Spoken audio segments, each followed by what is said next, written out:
Assalamualaikum warahmatullahi wabarakatuh. Perkenalkan, kami dari kelompok Sejahtera, Sehat Sentosa. Jadi kami itu dari kelompok 3S. Setelah itu kalian harus tahu kita itu siapa. Saya siapa namanya, dia siapa namanya, dan ini siapa namanya. Masa kalian tidak tahu sama tukang dagang? Maka dari itu, ayo kita perkenalan diri. Mulai dari sebelah kanan. Perkenalkan, nama saya Yuindah. Perkenalkan, nama saya Sahda Fauzia. Dan saya tentunya dengan Amelia Putri Salo, dengan segala sensasi dan sensasional di dunia ini. Maka dari itu, ayo kita langsung lanjut memasak. Dan karena itu, maka dari itu, oke, siap. Hai, ayo kita proses pembuatan pemasakan potato ball. Yang pertama bahannya tentu ada kentang, ada juga tepung maizena, ada tepung terigu, tentunya dengan bahan-bahan penolong seperti bon cabe, ladaku, garam, dan lain sebagainya. Itu pisaunya maaf ya, tajam gitu. Yang pertama kita harus potong dulu si kentang ini. Karena apa? Karena nanti kan bakal dibejek. Gak mungkin dong kita ngebejek kentang gelondongan gitu ya, harus kecil. Lalu udah itu langsung direbus aja biar hipu. Tahu nggak hipu? Biar lunak, biar nggak susah. Ternyata sudah dibejek-bejek pakai cowet. Bukan cowet, itu misting ya. Aduh, mohon maaf, kita menggunakan yang ada aja, nggak apa-apa ya. Ini harus membutuhkan tenaga yang ekstra, guys. Ini harus lahir batin, harus menggunakan doa serta tenaga yang sangat besar. Karena ini tuh kentangnya susah, ternyata diaduknya susah, ternyata dibejeknya. Karena ini kentangnya mahal gitu ya. Selanjutnya campurin tepung maizena. Biar apa sih tepung maizena itu? Biar sedikit crispyin gitu deh tepung maizenanya, biar crispy gimana sih potato ballnya itu. Langsung kita campur bumbu ladaku bubuk, jangan terlalu banyak, nanti lada. Selanjutnya masukin apa coba? 1, 2, 3. Masukin Royco. Jangan terlalu banyak juga, ini MSG-nya kuat loh. Udah gitu campur hingga merata. Oke, merata. Lalu sesudah itu kita buat bulat ya. Bulat. Oh, bulat. 3. Lagi bulat. Tangannya udah bulat juga ya. Waduh, udah maaf ya tangannya. Itu langsung direndam pakai minyak yang dingin, jangan terlalu panas, takutnya ngagolotro seperti cimol, nanti bebeledugan gitu ya.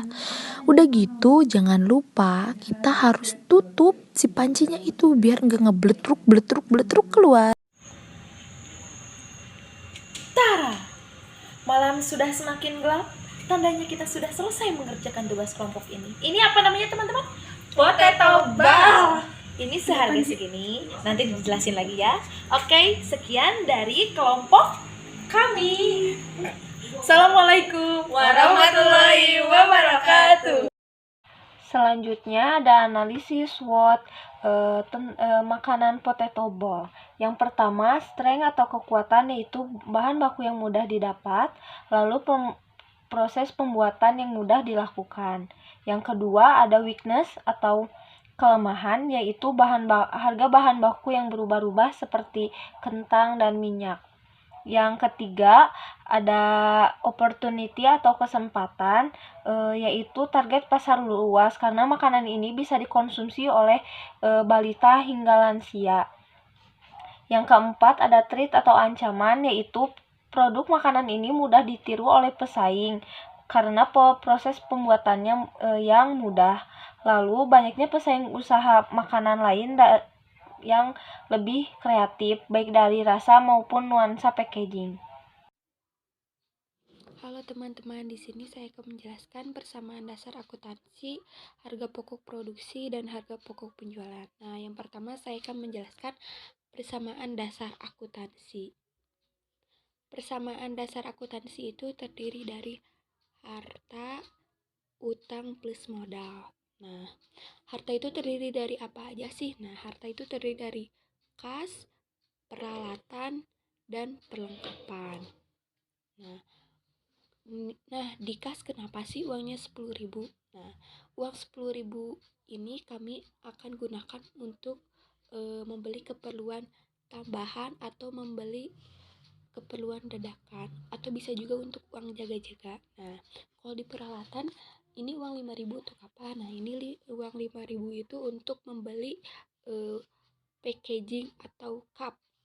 Nah, yang terakhir ada perlengkapan. Nah, di perlengkapan ini kita memiliki uang sebanyak 35.000. Uang 35.000 ini untuk membeli bahan baku pokok dan bahan baku penolong. Nah, yang pertama bahan baku pokok itu ada apa aja sih? Yang pertama ada tepung maizena, yang kedua ada tepung terigu, yang ketiga ada kentang, yang keempat ada garam, yang kelima ada lada bubuk. Nah, kemudian bahan baku penolong yang pertama ada penyedap rasa, daun cabai, dan yang terakhir ada minyak 1 liter.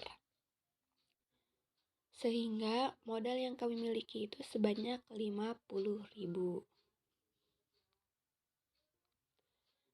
Nah, yang kedua ada harga pokok produksi. Nah, di harga pokok produksi ini taksiran biaya kami untuk 1 kali produksi itu sebanyak 50.000. Sedangkan jumlah yang produk yang dihasilkan sebanyak 10 pieces. Ini bukan 10 pieces tapi 10 cup. Dengan 1 cupnya itu berisi 15 potato ball. Nah, yang kemudian ada taksiran harga per 1 cupnya itu 5.000. Nah, ini belum dengan keuntungan ya, ini baru taksiran harga satuannya saja. Nah, kemudian kami itu menginginkan laba yaitu sebanyak 50%. Jadi kan tadi biaya satuannya itu sebanyak 5.000 dan laba yang diinginkan itu sebanyak 50%. Sehingga jika 50% dikali 5.000 menjadi 1.000. Jadi kami mendapat keuntungan 1.000. Nah, di sini tuh kami mengambil keuntungan itu tidak terlalu banyak karena memang ini baru awal untuk usaha kami. Jadi kami itu mengambil keuntungan itu hanya sedikit saja. Nah, jadi harga jual yang kami inginkan itu dengan harga 6.000.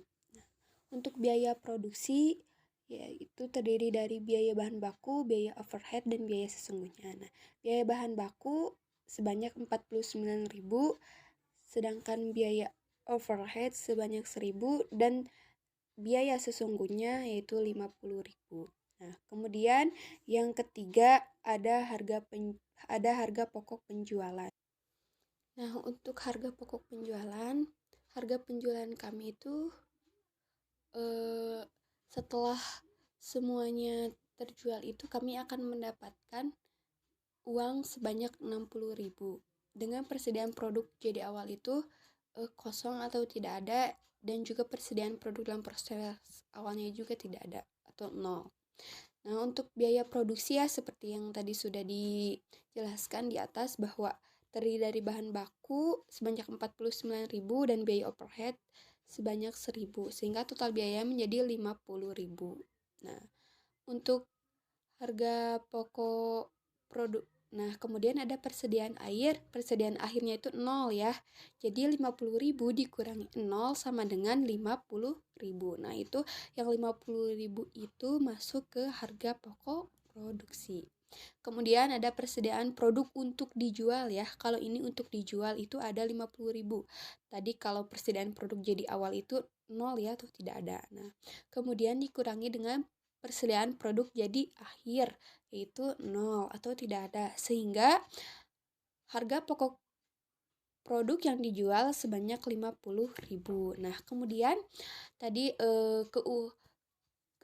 uang yang kita dapatkan dari penjualan ini sebanyak 60.000 dikurangi harga pokok produk yang dijual sebanyak 50.000, sehingga laba bruto yang dimiliki sebanyak 10.000. Nah, kemudian ada perhitungan BEP. Nah, dari perhitungan BEP ini yang kita ketahui itu ada biaya tetap sebanyak 49.000, kemudian biaya variabel sebanyak 1.000, dan harga jual per unitnya ya tadi ada 6.000. Nah, kemudian cara menghitung BEP itu biaya tetap dibagi harga per unit dikurangi biaya variabel. Nah, ini merupakan rumus dari BEP ya. Nah, kemudian kita hitung. Biaya tetapnya itu sebanyak 49.000, harga unitnya itu tadi 6.000 dan dikurangi 1.000. 1.000 dari mana sih? Nah, 1.000 itu biaya variabel. Sehingga totalnya yaitu 9,8. Nah, jadi dalam penjualan ini kami dapat mengalami balik modal dengan menjual produk sebanyak 10 cup ya. Nah, mungkin itu saja yang bisa saya jelaskan ya. Mohon maaf apabila ada kekurangan. Sekian dari saya. Dadah teman-teman.